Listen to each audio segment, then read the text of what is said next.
Assalamu alaikum wa rahmatullahi wa barakatuh.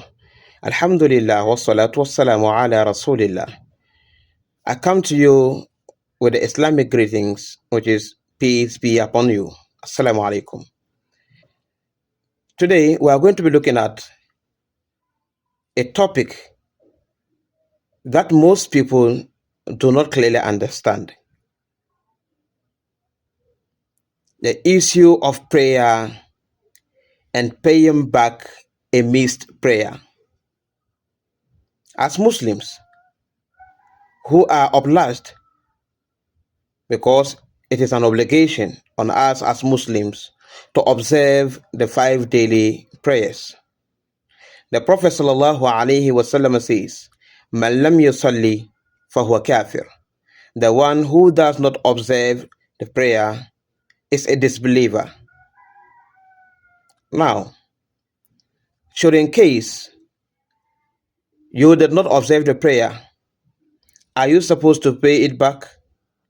As in the case of Ramadan, if you don't fast? The answer is no. You are not supposed to pay back the prayer. I guess this will be interesting. I guess this will be a surprise to you. Now let me explain. If you do not observe your obligatory prayers, for example, Maghrib prayer, remember it is an obligation that you observe it. If you don't observe it, you are a kafir. Okay. But then, how do I know that I need not to pay back my prayer? And if I don't pay back the prayer, what do I do? Do I become a disbeliever? First thing is, if you do not observe the prayer, and it's that you have made up your mind not to pray again, you have just left the prayer, you will never observe any prayer again. It means you are a kafir, you are out of the fold of Islam. It means that you are not going to observe the prayer forever. That makes you a disbeliever. But if you intentionally forego a single prayer, or 2 or 3, or even a daily prayer, like the 5 daily prayers, you did not observe all of them intentionally, without any issues, without any problems. You just decided not to observe the prayer. But you don't intend to forego the prayer forever. It means that you have gone against Allah. It means that you have wronged Allah because you have gone against His set limits. Allah asks you to observe the prayer, and then you refused to observe the prayer intentionally. In this case, you are not supposed to pay it back. You have wronged Allah, and you need to seek for forgiveness. You need to repent and seek for forgiveness. Going against the limits of Allah means you have gone into the wrath of Allah. You have incurred the anger of Allah upon yourself. So wronging Allah means you need to find ways of pleasing Him. And that is not to observe the prayer. What you are supposed to do is to repent and then regret upon your actions, and after which you seek for forgiveness from Him. Then subsequently, the salah that comes, you observe them as you used to. Should in case you slept off and you couldn't observe the prayer, or you forgot, sometimes it do happen, you forgot to observe the prayer, and then you remembered, or you woke up after the sleep, then you should pay back, because rufi al-aqlam and thalas, the pen has been lifted from 3 people. An-na'imu hatta yastayqiza, the one who is sleeping until he wakes up from his sleep.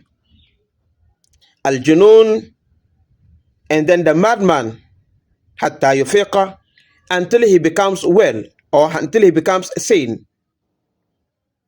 Was-saghiru, that is the young, hatta yakbura, until he becomes of age. So at the time when you were asleep, the obligation of the salah was not on you, it was lifted. No records whatsoever will go against you, because sleep is a natural thing. You were sleeping, and so Allah will not hold you accountable. That applies to the madman. He has no issues with Allah regarding prayer. And the young child who hasn't attained the ages of maturity, like the age of 10 thereabout. And so in his case, he is not observing prayer and is not obliged to do so. It's not obligatory on him. So in the cases of sleep and forgetfulness, when you woke up from the sleep, or when you remember that a certain prayer passed you, then what you are supposed to do is to pay back. But if you intentionally refused to observe the prayer intentionally, with the mind that you will observe other prayers that may come or that might come your way, then you are not expected to pay back that prayer, because it isn't a debt on you. You intentionally wronged Allah, and you are not what? Paying back. The prayer is not a debt on you. Allah gave you the prayer and has prescribed times for it. Inna salata kanat ala al-mu'minina kitaban mawquta. Verily, prayers are to the believer on its prescribed times.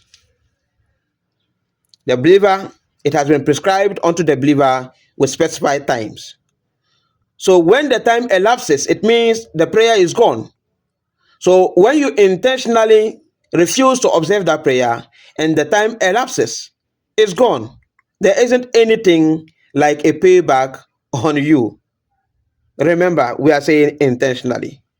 But if it is unintentional forgetfulness or a pressing matter that brought about the instance where you couldn't observe the prayer, then you may pray it, and that is not paying back. You are just exercising your duty as a Muslim, because the conditions have been met. I hope you've gotten some understanding and insight on this particular topic. So don't say intentionally, I'm going to leave Maghrib prayer and I'll pray it tomorrow. I'll pay it back tomorrow. You are not paying back. You are just punishing yourself. But if it is forgetfulness, or due to sickness, or due to sleep, then you would have to observe it. You are not paying it back. You are observing it. Because at the time you were in that condition, you were not obliged. It was not obligatory on you to do it. But when you regain your conscience, your liberty, your time, your freedom, then you have to observe it as an obligation, not a debt on you. So we don't have debt of prayer or prayer debt. We don't have something like that. May Allah subhanahu wa ta'ala grant us the understanding of our religion and grant us the peace that we desire to worship Him as Muslims. Your brother Imam Hanbal Kantunga. Wassalamu alaikum wa rahmatullah wa barakatuh. Ila liqa fi amanillah.